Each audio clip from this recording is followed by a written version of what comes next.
Los que estamos son los que estamos. El que venga después, bienvenido sea. Bueno, bienvenido. Esta experiencia de conferencia es también una experiencia tan grande y tan mística, porque cada vez, las últimas semanas, voy a encontrar gente que tiene una sabiduría, que tiene experiencia tan grande, ¿no?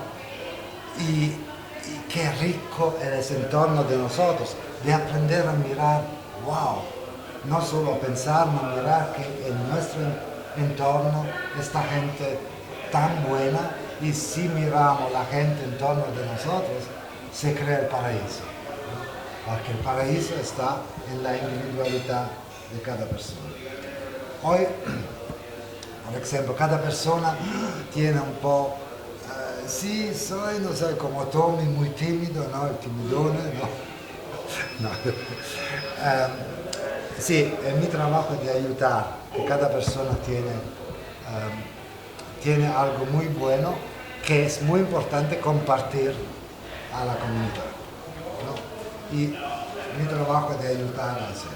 Hoy es Delia, por ejemplo, el tema en la realidad de la naturaleza, nada muere, todo se transforma, y después Luis con la tertulia sobre el tema de la intuición.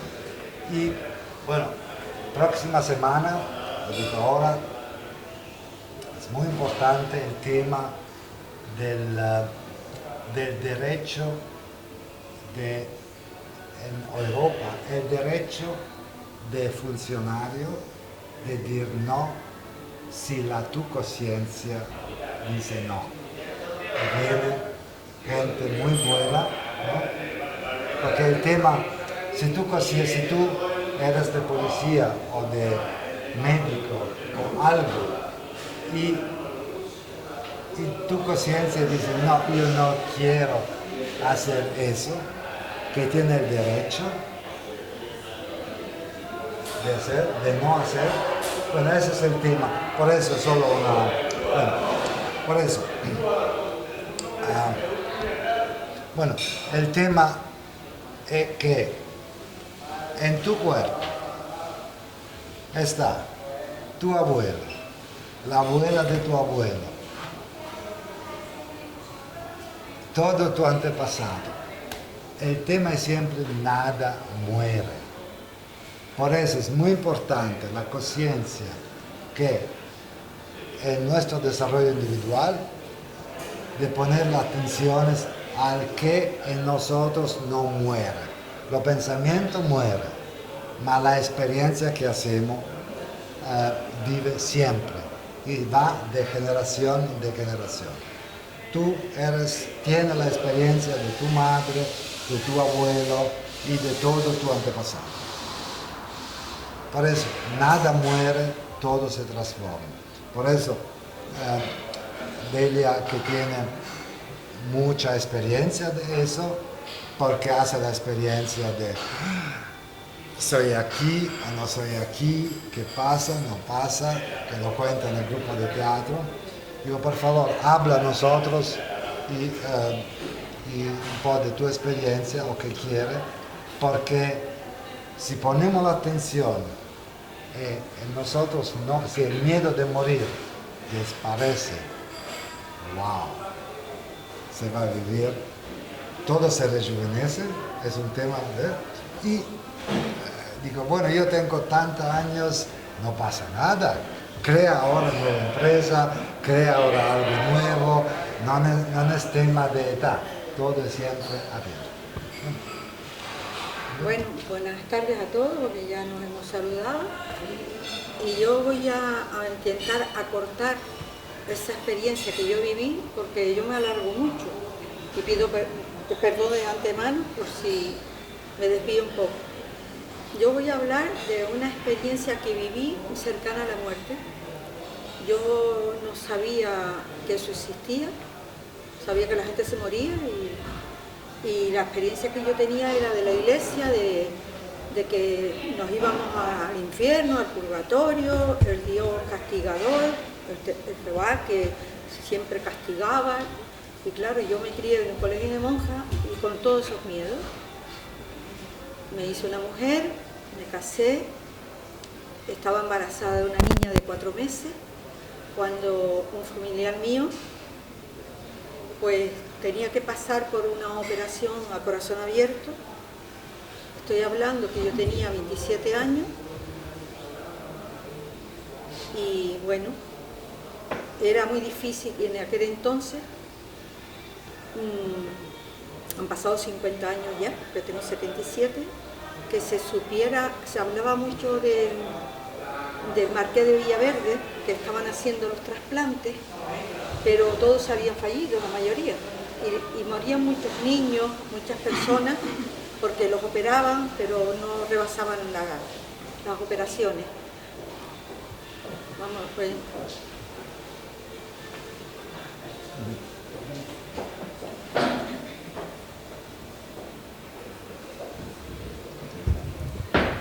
Entonces,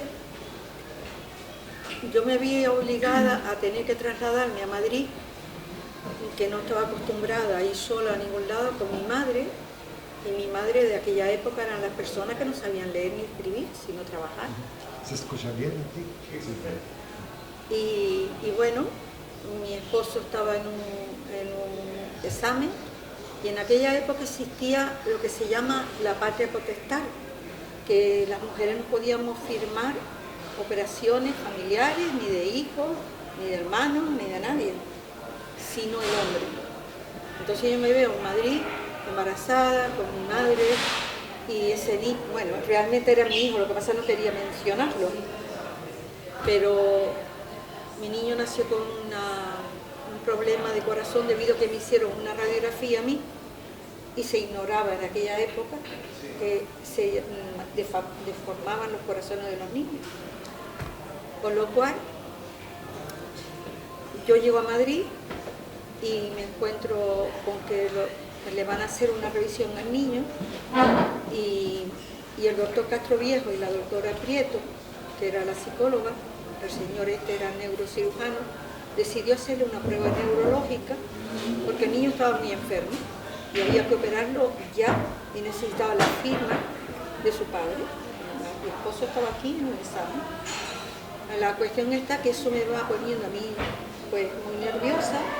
El niño me lloraba, mi madre que tenía que trasladarse al pueblo de Fuencarral a hacer una llamada al locutorio, y bueno, y eso me llevó a mí a un estrés muy grande, con lo cual al tener que perder a mi hijo, al tener que mi madre se me perdiese, que mi marido tenía que llegar al día siguiente y no había fórmula para que pudiera llegar, pues yo entré en un estado de agobio y me siento como que me están arrancando. Yo estaba en la Clínica de la Paz, pero en la cafetería infantil, porque el doctor, este señor, quería que el niño tuviera algo en el estómago para poderle hacer las pruebas neurológicas. Ya le había mirado las carótidas y le habían metido por ahí una aguja grande, lo cual el niño se asustó. Era un niño muy valiente. Y como oía todo, se ponía mamadita, vámonos, mamanitas, vámonos. Y no quería comer nada. Y bueno, pues entonces me vi obligada a decirle a mi madre que se fuera al pueblo de Fuencarral a hacer una llamada de locutorio para avisarle a mi esposo que estaba en un examen, que se trasladara al día siguiente a Madrid para la firma de la operación del niño. Y esa fue mi gran tragedia, ¿no? Pues entro en un estado que yo siento como que me están arrancando el corazón, como unas manos que me estuviesen arrancando el corazón. Y todo me daba vuelta y una fatiga muy grande. Y como estoy en la cafetería, pues todo aquello está lleno de gente. Pero yo no podía pedir ayuda, solo movía los labios que dicen que no salían palabras. Las personas que estaban sentadas enfrente de mí. Y bueno, pues ahí entré, oí un ruido muy estruendoso, como de un barranco, o cuando hay estas cosas de la naturaleza, que se caen montañas abajo y corren las piedras por los ríos y todas esas cosas. Y yo me sentí eso y me desplomé. Pero yo no noté que me desplomara ni nada, sino que ya yo me desaparecí. Eso fue como a las 10:10 de la mañana. Y entonces,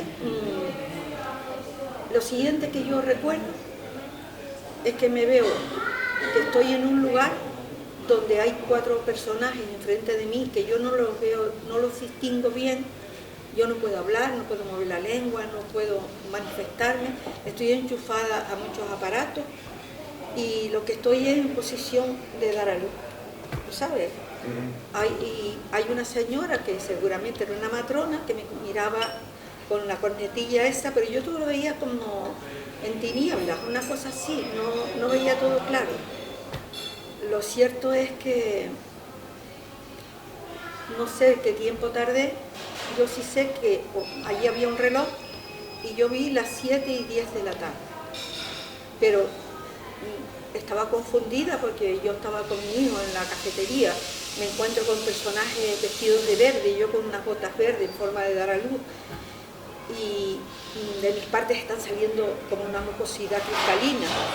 Todas esas cosas, pues yo, toda enchufada de aparatos por todos lados, hasta que yo no sé, me preguntaron, ¿qué le pasó, señora? ¿Qué le pasó? Nos ha costado mucho sacarla.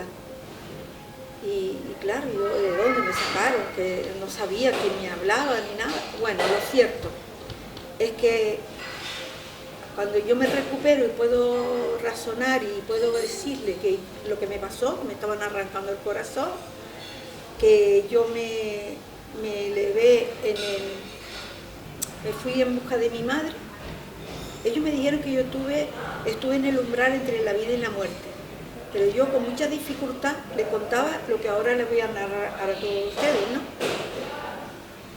Eso que era yo, me salí del cuerpo, mientras yo estaba en la cafetería, tirada en el suelo, en la cocina, estaba todo lleno de cacerolas y demás, veo que me están dando como golpes, claro, yo ignoraba que era para reanimarme. Y eso que era yo estaba en el techo, sin ventanas ni nada, pero era un sótano. Eso existe todavía porque es en la clínica infantil de la clínica La Paz. Y yo me veo perdida, veo que me están dando golpes en mi cuerpo en el suelo, pero yo estoy arriba.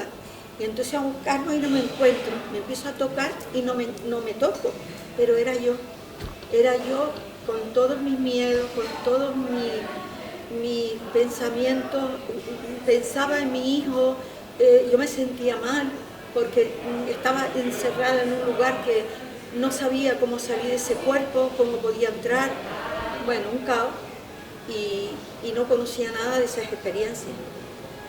Entonces decido salirme, me acordé de mi madre la pobre había ido al pueblo Fuencarral, se me podía perder. Y entonces me salgo en busca queriendo ir. Si la clínica La Paz está aquí, si te vas a la izquierda vas a Pueblo Fuencarral.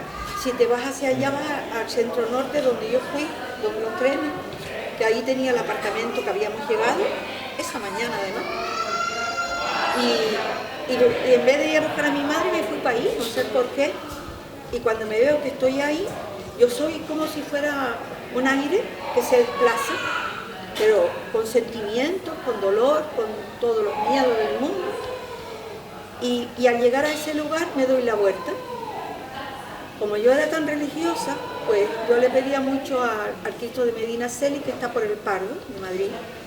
Entonces, cuando regresé, cruzo por Fuencarral, me olvido de mi madre, me olvido de mi hijo, pero me voy a un cruzo para ir al Pardo para ver al Cristo. Total, que no vi un Cristo ni vi nada.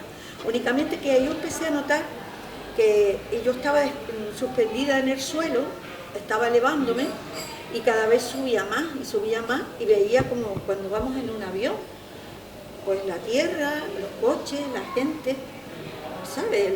Todos los animales, todo lo que se ve cuando vamos en un avión, que todavía no nos hemos elevado mucho, y la gente caminando. Y entonces, buenas a primeras, entro en como especie de un espacio que todo es amor, donde hay una música que yo siento que es como cristalitos. Hoy podemos decir que son móviles, le llaman a esos cristalitos que se unen y se tocan y hacen el ruidito de cristales. Pues eso sentí como, yo no vi el personaje en ese momento, como si un pastor estuviera tocando una cañita con una flauta. Eran todos sonidos muy preciosos, muy armoniosos. Una lira, pero yo no vi la lira, sino la música. y ruido de agua, como esa agua que cae tan guapa, así como gotitas de agua que se siente como caen así como en algún lago y se notan las gotitas o algo así. Y todo eso me encantó, me sentí tan arropada y tan bien, pero a lo lejos veo una luz. Claro, yo me iba desplazando y era como si fuera un avión que se va ascendiendo y me encontraba con las nubes y todo, pero era todo armonioso, ¿no? A lo lejos veo una luz y yo creía que esa luz venía hacia mí. No, es que yo iba hacia la luz. Y claro, me fui acercando tanto a la luz que a una distancia bastante larga aparece un ser vestido de blanco que no tiene cuerpo, solo tiene una bata transparente, pero sí tiene cuello y cabeza. Los ojos, era blanco, era como un avatar, no hablo de Jesús porque no, eso no es. Tenía los ojos muy, muy azules, el pelo no como el de allí, sino así todo lleno de rizo, bien guapo y bien peinado, y me sonreía y al lado de él había un triángulo de luz, vamos a poner una foto, ¿no? Y entonces yo entendí y comprendí que ese triángulo de luz era mi casa. Hombre, después entendí que sería mi casa espiritual, porque yo un triángulo de luz en mi vida he tenido. Y entonces ese ser me sonreía, pero yo no me atrevía ni a acercarme a él, pero él tampoco se acercaba a mí, estábamos a una distancia bastante larga. Entonces de su mente a lo que era yo, que era como un aire, eran dos líneas rojas, que a lo mejor hoy podríamos entenderlo como rayos láser, o con eso que vemos en las fiestas, ¿no? Y a través de esos dos puntos que salían de su mente, a mí, que yo no tenía cuerpo, me pasó de un instante un fotograma. Todos saben lo que son los fotogramas, esos amarillitos que nos ponían cuando los nodos y todo eso. Pues ahí me pasó toda mi película de mi vida, desde antes de yo nacer hasta que me vaya. Entonces me dijo que no tenía permiso. Yo le dije que yo quería pasar por esa puerta, que era la puerta de mi casa. Me dijo que yo no tenía permiso para pasar por ahí, que yo había hecho un pacto con mi hijo desde antes de yo nacer. Imagínense ustedes, para yo entender eso en aquella época, que mi hijo me pidió que en ese momento no sería mi hijo, sería otra alma, ¿no? Me pidió para que yo fuera en esta vida su madre, y que si yo aceptaba ser su madre, y yo, por lo que se ve, le acepté que sí. Así me lo explicó ese ser, por esas líneas. Él no hablaba, eso solo se sonreía. Y entonces, cuando me dijo que yo no podía entrar por la puerta de mi casa, cuando yo tenía que ser la madre de un ser que yo ni sabía que yo lo conocía de antes ni nada, porque yo lo que conocía de la iglesia era que moríamos, íbamos al juicio final y luego iríamos a diferentes lugares, al cielo, al infierno, al purgatorio. Eso es lo que yo sabía. Y entonces, eso que era yo me puse rabiosa, que no tengo esa forma de ser, pero yo ahí estaba rabiosa y le decía que yo no regresaba. Con todo lo que me pasó, de todo lo que yo tenía que vivir, pues yo no quería regresar, que yo me iba para mi casa. Hice intento de ir y algo me frenó, como una energía que yo no vi, pero como una fuerza, que el otro día no lo conté porque estaba bastante nerviosa. Y él me sonreía y me decía que tenía que regresar, porque tenía que hacer esa misión. Y me dijo, a través de esas líneas, que yo había hecho un contrato con mi hijo y que no lo podía dejar abandonado.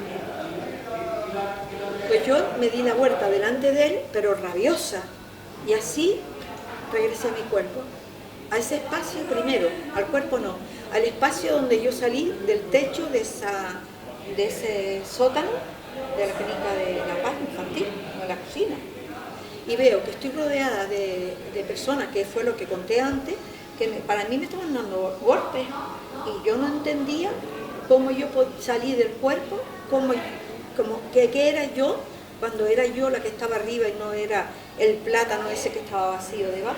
Para mí el plátano era mi cáscara y yo era plátano. Y Y entonces me asusto, porque para salir de la clínica, cuando yo me salí hacia, es que se me olvidan algunas cosas porque estoy un poco nerviosa. Cuando yo salí en busca de mi madre, lo primero que dije, que no sé si lo dije antes, Dios mío, ayúdame. Y con esa palabra yo pude salir por esas paredes tan gruesas, que fue cuando yo hice toda esa experiencia, ¿no? Entonces ahora me veía que me daban golpes, yo no había visto a nadie nunca reanimándolo y no sabía cómo yo podía entrar a ese cuerpo, si tenía que cumplir esa misión con mi hijo. Y claro, a continuación traen unas ventosas blancas y empiezan a reanimarme, pero yo tampoco sabía qué estaban haciendo. Y veo venir a un celador a toda velocidad por un pasillo con una camilla y entonces yo veo como me cogen el cuerpo y el cuerpo está vacío, porque yo estoy arriba. ¿Alguien sigue todavía? Sí, yo todavía no he entrado. Y entonces me desespero y digo, Dios mío, ayúdame. ¿Por dónde entro? ¿Cómo qué hago? ¿Qué hago? Y entonces, eso que era yo hizo así, y me metí por el ombligo. Por donde salí no lo sé, por donde entré sí. Porque aquel cuerpo que estaban levantando estaba vacío, y se lo iban a llevar en una camilla. Allí no había nada. Entonces, cuando yo me entro en el cuerpo, es cuando viví la experiencia que todo era como si todos los huesos hicieran clac, clac, clac, clac, clac. Y ahí fue cuando yo perdí el conocimiento. Lo siguiente fue cuando ya yo me veo a las 7:10 de la tarde en ese espacio donde me están atendiendo, donde me dicen que yo he tenido una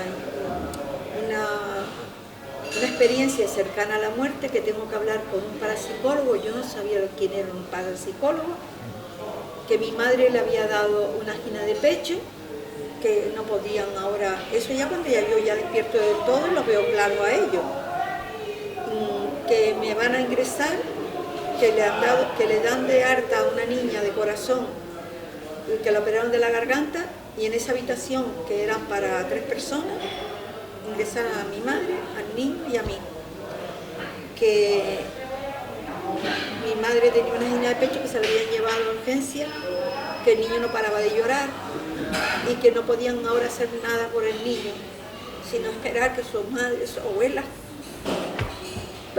se recuperase. Pues nada, nos ingresan, le dan de alta a esa niña, nos ingresan a nosotras y al día siguiente llega mi marido. Bueno, yo se lo conté a mi madre según salí, mi madre me dijo, no, mi niña, no lo cuentes, eso que se te ha tirado el embarazo de la cabeza, es que estás mal. Cuando yo voy a la habitación, viene un celador y me llevan a la general, porque en el infantil no me podían atender. Allí me ponían las pastillas debajo de la lengua, el seguimiento que yo tenía, porque yo estaba enchufada al electrocardiograma, a un montón de cosas, un montón de aparatos que yo no sé con qué eran. Eran muy grandes, antiguamente eran muy grandes todos esos aparatos. Y entonces, pues al día siguiente, mi madre me prohíbe cuento, pero llega mi marido al día siguiente, a ese pobre hombre también le dio una angina de pecho. Lo tuvieron también que llevar, darle tratamiento con las pastillas debajo de la lengua. Los 3 estábamos enfermos. El niño, pues asustado, muy asustado en ver que su abuela, su padre, yo, todo el mundo ingresado. Y entonces deciden los médicos que nos tenemos que venir para Tenerife porque el niño está muy grave, el niño puede morir, no se puede salvar, que la operación era muy grave también, que lo tenían que operar en la general con el equipo de médico de este hombre, del yerno de Franco, recuérdenme cómo era. Marqués de Villaverde. El Marqués de Villaverde. Bueno, mejor no comento nada de que para descansar esté y que Dios se lo tenga en la luz. Entonces, quien opera, ellos colaboraban con el equipo infantil y el doctor Bueno era el que llevaba el equipo de Marqués de Villaverde. Un señor sin empatía, duro, que solo quería destacar. Y bueno, pues ingresa, me acabo de perder. Nos vinimos para Tenerife. A los 6 meses nos llamaron, y fue esto el relato que acabo de contar, porque estoy nerviosa y me equivoco. cuando lo vinimos a operar era eso que acabo de contar. Y entonces pues a él me lo dicen que me despida del niño porque el niño igual no lo vamos a ver más. Mi marido, pobre, pues otra angina de pecho, mi madre igual, y yo soy la única persona que me pongo como si fuera una niña a cantarle canciones a mi hijo, a estimularlo, y el niño decía, mamaita, vamos a comernos unos churros, vamos a comernos unos churros. Y claro, yo tuve que hacer un papel, que no sé cómo pude hacer, de ser una madre fuerte, que no pasaba nada, le contaba cuentos. Mientras entraban el equipo de este señor, el Marqués de Villaverde, pues todo el mundo con cámaras, esto, lo otro, y el equipo de infantil. La cuestión es que mi niño tardó muchas horas en la operación y se salvó. Mi experiencia después de eso es que yo entendí y comprendí que la muerte no existe. Yo viví una experiencia de amor, no de castigo, no de condena, era todo amor. Si me llego a quedar allí, no hubiera pasado todo lo que he tenido que pasar, porque era un contrato por lo que se ve que había hecho yo con el niño.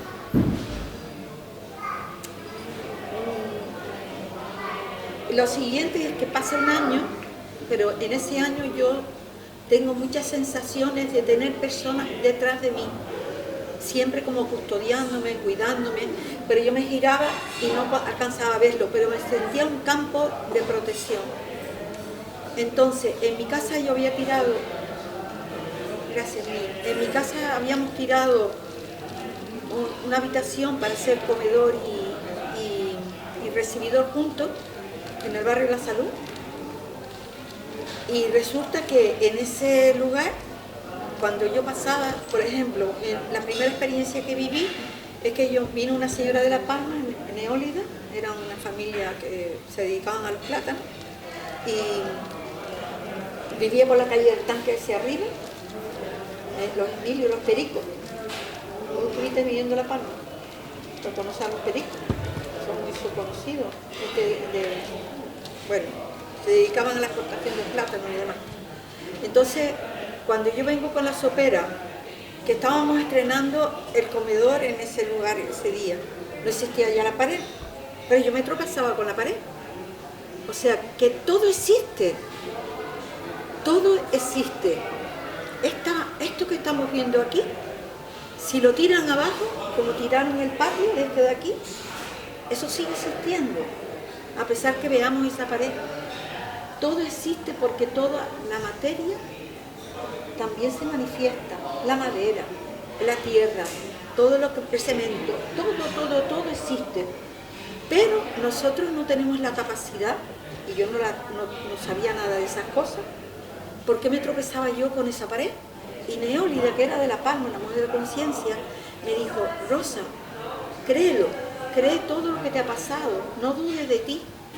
Y bueno, y un año más tarde, mi familia creía que yo estaba loca, que se me había tirado el embarazo a la cabeza. Pues me fui al médico Aparejo, un neurocirujano, y me dijo que confiara en mí, que eso existía, que ellos tenían conocimiento, solo que no lo difundían porque la gente no estábamos preparada, pero que no me creyera que yo estaba loca, que me quedara con esa parte. Pues yo veía sombras, pero no eran de miedo, era todo amor, sentía ruido y como personas que estaban alrededor mío. Yo estaba cocinando y sabía que estaba acompañada. Era una sensación que, claro, difícil para yo poderlo procesar. Bueno, que pasa un año y mi marido está haciendo SAPI, se dice así, con la radio, la emisora de Radio Nacional de España, era en Tenerife, en Los Campitos. No sé si se llamaba el director Antonio Pañella o Candella, o no sé, era un chico que estudió en La Salle, pero yo ahora no me acuerdo bien. Y entonces, como yo era de esas mujeres antiguas, que el marido gobernaba a la señora, pues yo no tenía voz ni voto. Si yo quería hacer algo, no, eso no. Eres mi mujer y eso no. Se enteran los demás y ¿qué pasa? Y van a tenerte como loca. Entonces no me dejaba llamar a la emisora estaba el doctor Jiménez del Oso, que yo no lo conocía de nada, ni nunca había oído hablar de él. Yo vivía encerrada en mi casa con mi niño, y la mayoría de mis años en la clínica de la Candelaria encerrada, allí y en Madrid, en La Paz. Entonces yo me pongo a llorar porque me siento desesperada y que yo no sea capaz de poder hacer una llamada, porque tengo un dueño y señor, pues mi cabeza no me lo permitía. Cuando yo venía de mi casa, de mis padres, era la mayor y todo el mundo a mí se me respetaba y se me permitía, era un ejemplo de hermano y de hija, porque así lo querían ellos, y yo era obediente. Entonces, como me puse a llorar, se ve que le di pena, dice, bueno, pues vas a llamar, pero no digas tu nombre, porque él lo que tenía interés era oír a José María García con lo del dichoso furbo. Y como era conocido, no quería que su mujer saliera, como ahora yo he tenido temor por hacer este tipo de cosas, para no ser reconocida.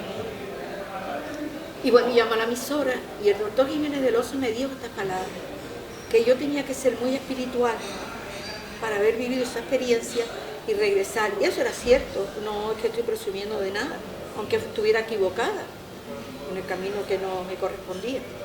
Yo llegué a tener fobia y manía al Creador y a la Madre, a la Virgen, porque cómo me iban a abandonar a mi niño que nació sanito, o sea, un niño pequeño sin pecado y sin nada, tener que pasar por todas esas cosas. Claro, en mi ignorancia, yo buscaba que me estaban castigando a mi niño, a mí, pero no, yo después rectifiqué, me di cuenta que eso no era así, que estamos creados por una energía superatómica, que somos eternos, que hemos venido aquí a vivir la experiencia, que somos los mismos que vamos y venimos, y que las personas que han vivido esa experiencia, lo que me dijo el Jiménez del Oso a través de la radio, aparte de decirme eso que me dijo que yo escuchase la radio, pero que antes de yo escucharlo a él por la radio, que le escribiera, contándole con más detalle, porque yo estaba temblando y todo porque tenía a mi marido dándome prisa para oír a José María García. Y que él le interesaba mucho esa historia porque yo no pasé por el túnel, o yo no lo nombré el túnel, ahora yo contaré por qué.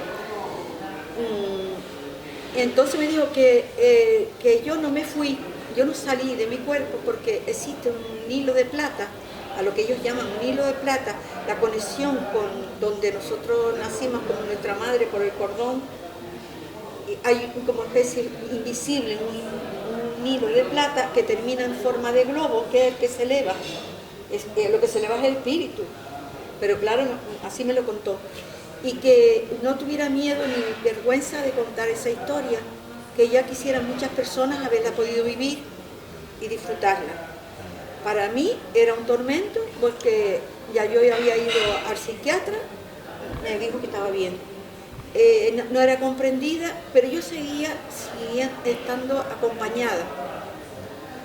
Bueno, pues mi hija crece, se hace una niñita de 7 años, y estando en un examen del Colegio de las Dominicas aquí en Tenerife, el colegio es de tipo terraza, y ella en el examen dice que ve a una dama con unos vestidos blancos muy esplendorosos, muy guapa, y un túnel de plata, color de acero inoxidable, que la señora estaba como subida encima de ese tubo que salía desde Tenerife, por ejemplo, donde estaba ella viendo el mar en la Dominica, y que le pedía que se entrara por ese túnel, que le decía, Rosalena, ven, Rosalena, ven. Mi niña era muy intuitiva, pero claro, era una niña tímida y no contaba lo que le pasaba.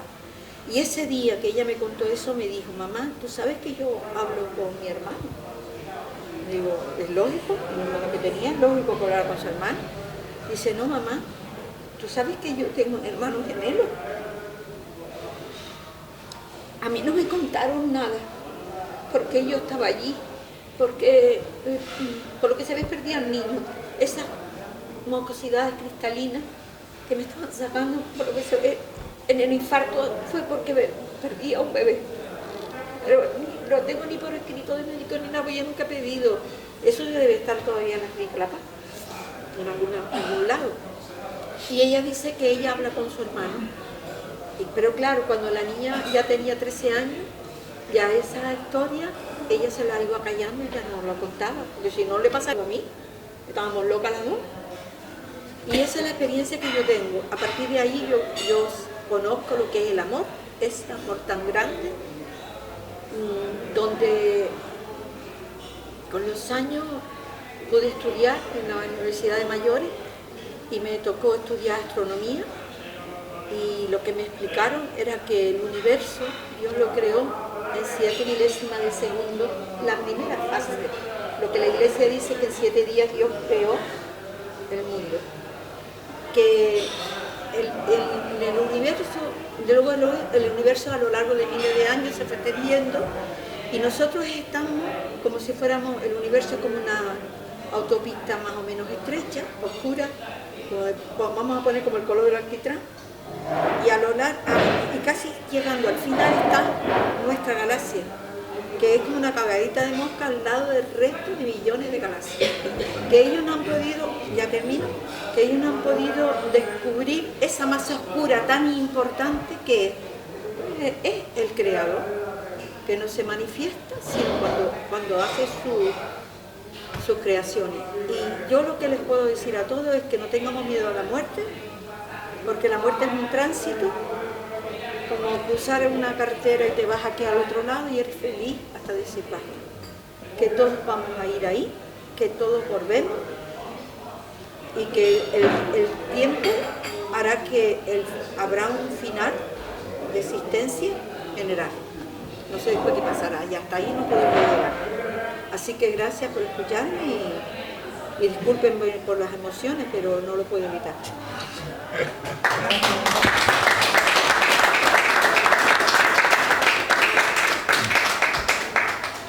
Bueno, muy importante, tu experiencia es sagrada.